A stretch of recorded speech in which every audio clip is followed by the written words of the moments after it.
और क्योंकि मुद्दा बहुत ज़रूरी था, एक तरह से ये समझ लीजिए कि अ, अपनी देश की आंतरिक सुरक्षा को लेकर के इस तरह के मुद्दों के ऊपर संसद में बहस होती हुई आपने देखी होगी और देखा होगा कि किस तरह से संसद में जो विपक्ष है वो सरकार की नाकामी को देश के सामने लेकर आता है और जिससे फिर देश की जनता इस बात को तय करती है कि हमारी सरकार कितनी सक्षम है। आपने टीवी के ऊपर बड़े ड्रामे देखे होंगे कि भाई किस तरह से देश के अंदर कि देश की इमेज बड़ी बढ़िया हो रही है, देश बड़ी तरक्की कर रहा है। हमारा मानना ये है जनता सरकार मोर्चा का कि अगर देश का आदमी परेशान है तो देश तरक्की नहीं कर सकता। अगर देश का व्यक्ति दुखी है तो देश की तरक्की के कोई मायने नहीं है। तो असल में तो देश के लोगों से बनता है, देश के उन संसाधनों से बनता है जिनसे देश टोटल बना है।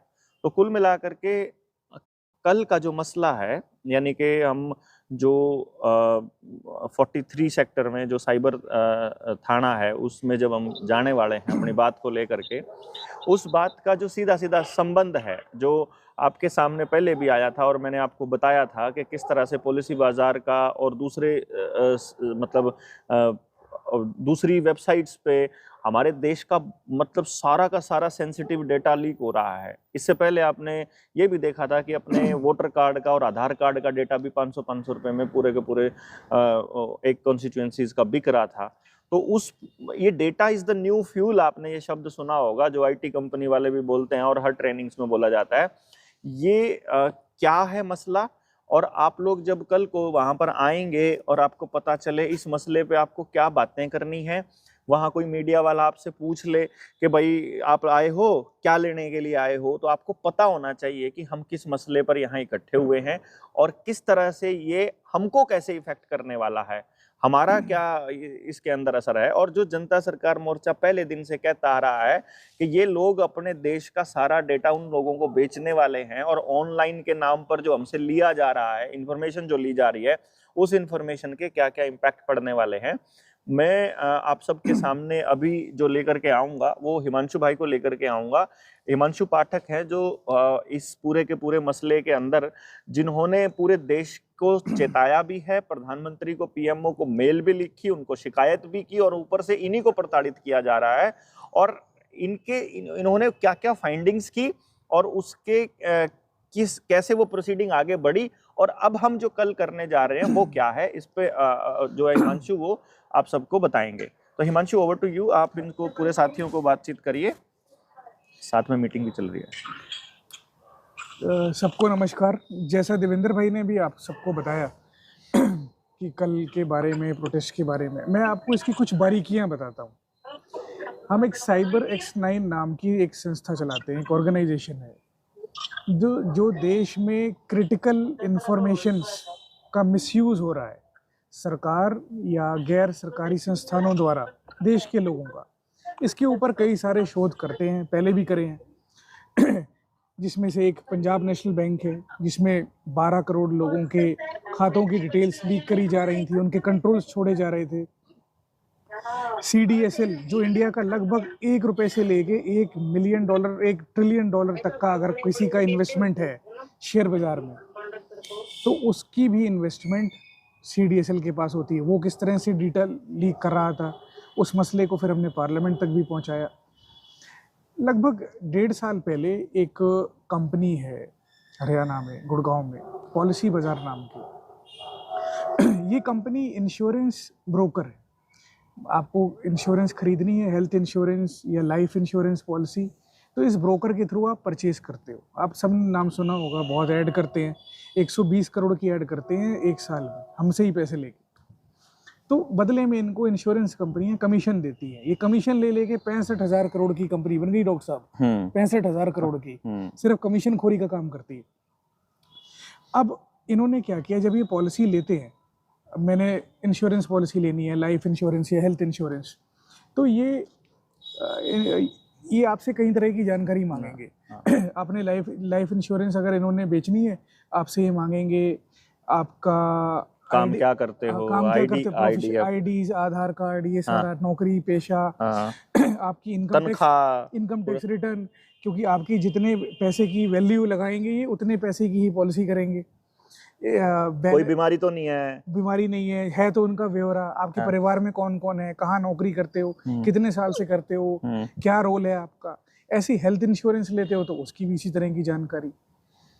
इन्होंने 1.5 करोड़ हिंदुस्तानियों की, इंडियंस की ये जानकारियां ली और अपने पास स्टोर करी। फिर इनको आया कि भाई धंधा और कैसे बढ़ाएं, तो इन्होंने इंडिया के डिफेंस की लोगों की पॉलिसियां करना शुरू करी। उनके लिए स्पेशल प्लान निकाले, इंडियन नेवी के लिए पॉलिसी, इंडियन एयरफोर्स के लिए policy, Indian central police service जिसमें सीआरपीएफ और ये बीएसएफ आती है, इनके लिए अलग पॉलिसी, आर्मी के लिए अलग पॉलिसी। बल्कि सरकार इनको पॉलिसी देती, इनकी इंश्योरेंस होती है ऑलरेडी, बट अपना कारोबार बढ़ाने के लिए कि उनको भी लगे और क्लेम मिल जाएगा हमें कल को कुछ होता है तो चलो ठीक। तो इन्होंने उसका प्रचार करके एक पॉलिसियां डिजाइन की। उन पॉलिसियों को करने के लिए इनसे ये दस्तावेज लेते हैं उन गवर्नमेंट के अधिकारियों से जो आर्मी वाले हैं या एयरफोर्स वाले हैं या किसी भी तरह की सुरक्षा बल में काम करते हैं।